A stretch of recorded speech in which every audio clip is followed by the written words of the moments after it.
Hey everybody, it's Jason Blaha here, and once again it is time for my client Jack's vlog. And you guys will notice in this one we have overhead pressing first because he swapped it with his bench day just due to the convenience because he needs to go to two different gyms.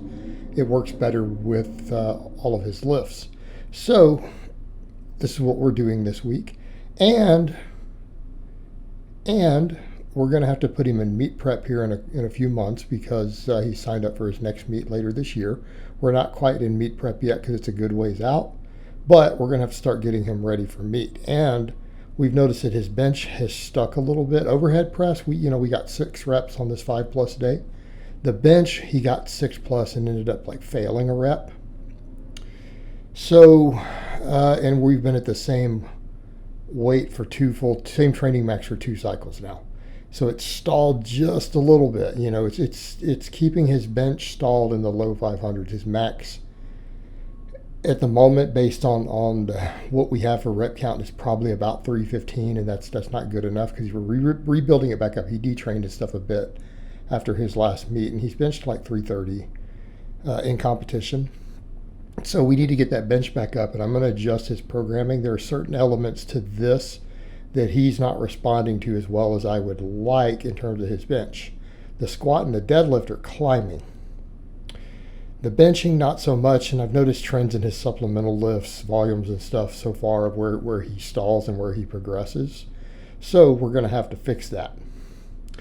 But as far as this week goes, pretty straightforward. He does supplemental lifts on the press day of usually arm work, but I think he's having to do his dumbbell presses because of the gym there. We're about to rotate those out.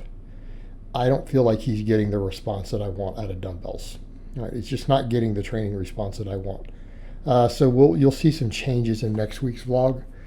But normally I'm having him do all his arm work on the overhead press day, which means his curls, extensions, stuff like that. All right, and we usually do, he's doing the dumbbell rows, and on the other day we do chin-ups or pull-ups. So I'm going to need to make some adjustments here for some of this. All right. In his case, a lot of the really high volume benching with the higher reps, I don't think he gets the best carryover. All right. He does great on squats with 10s. Does great. His benching is stalling though, so I'm probably going to need to take him down to a bit lower reps. Probably going to have to take him down to doing some 5s. I'm probably going to swap his dumbbell presses out for dips because, again, this is how he responds. It's how he responds to these things. Now, on the other hand, squatting is going great, right? We know his squat is back over 400 now. We know it's over 400 because we're working off a training max of 380, and at 85% of that, he's just got 9 reps. He got 9 reps, so we're in a real good place there. All right, we're in a very good place with his squatting coming along. I've definitely identified his weak links. We've been building those weak links. He's getting stronger at the squats, and we're doing a lot of work for his posterior chain, which you guys know because of the deadlifting and the GHRs, which he's still working with. And I appreciate regular Michael, who is eventually talking about becoming a client. He's also a coach himself. We chat in private every now and then. He kind of came in and told him that, the same thing the other day. Don't be embarrassed by those GHRs. They're very, very hard to do.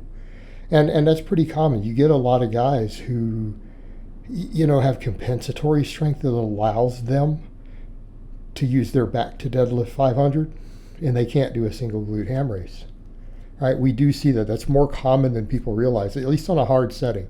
If they don't have a bench that lets them adjust it to have really easy versions, if they actually are forced to do a real GHR, there's a ton of 500-pound deadlifters who simply cannot do one. And it's because they didn't do much hamstring-specific work. Maybe they didn't do enough deadlift volume. Maybe they didn't do any real hamstring work. They didn't do good mornings, glute ham raises, anything like that previously, or a lot of RDLs. And so they tend to be a little more back dominant with weak hamstrings, and they compensate. So we do see that. We see that pretty often. It's a sign that people just have underdeveloped hamstrings. And it also goes to show you, and this is why we see some of the form breakdowns that we see on deadlifts. The deadlift uses so many muscles through the body that, when we're dealing with non-elite weights, we're just dealing with advanced weights. 500 deadlift is not elite unless you're in very specific weight classes and age categories. It's just not. But it's still advanced for pretty much anyone. But we can still hit on a deadlift advanced numbers that way and have massive compensatory strength. Because of the nature of the deadlift, because it uses so many muscles, we can use some really screwball forms sometimes to just muscle up, relatively heavy weights until we start getting real heavy. Then we get stuck, particularly advanced lifters. But as you guys notice, I have him doing leg presses right now. Right, I've worked in leg press on his squat day. Again, just building some extra adductor glute quad. And I'm putting more hamstring focus on the deadlift day at the moment, which is really those GHRs. Doing volume deadlifting plus GHRs is a heavy hamstring focus. Now the benching, like I said, we've stalled a little bit here, right? We've stalled, unfortunately. And again, we need to fix that. But notice again, he's struggling up near there. And if you look at that, people say, well, what's that weakness? Is it missed lockout? No, it's not really a missed lockout. It's more of chest weakness, right? And we know his delts aren't weak. He overhead presses a lot. And he holds those lockouts really well there too. He's strong at tricep exercises. So it's not even a true tricep weakness in his case. In his case, we just flat need more pec. We could use some more Latin stuff too. It wouldn't hurt. But really, with the grip that he uses and missing the way that he misses when he failed that set. All right, to me as a coach, that indicates a chest weakness. And some people are saying, well, are you sure that's not tricep? Because, well, keep in mind, a weak lockout, depending upon the nature of it, where it sticks, the bar path, can actually be triceps or chest. In his case, I truly believe it's chest. And again, this is what a trained eye looks for. We look for these things. Now, that being said, we've got to continue to get his pecs bigger. And we're just not getting what we want out of the dumbbells, right? And a lot of times people will argue, well, dumbbells are better than this or that. You can argue that, not necessarily true. And I like dumbbell presses. Again, I prescribe them to clients. I'm not seeing the carryover the way that I want for him on his bench. I'm just not seeing it. So in his case, I'm really going to lean more in the direction of dips.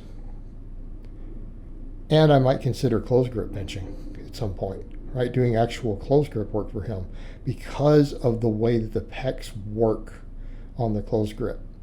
The closed grip bench actually helps both elements of a lockout weakness. But he responds well to dips. So I'm going to start him on dips again. And then if I need to, I will take him over to closed grip benching in that slot. Deadlifts went phenomenal, though. Deadlifts went phenomenally well. He got 8 reps with 415. Right, deadlifts are coming up good, and notice the hamstrings are getting stronger. We're still seeing that compensatory strength there, but it's improving. And he's getting slowly better at doing these GHRs, slowly but surely, one step at a time. He can't fully do them the way we would like entirely yet, but he is getting there, right? He is getting there. We have to just keep working on those hamstrings. All right, guys, but that's really all I have to say on that today. I hope it's been informative, and I will talk to you guys next time.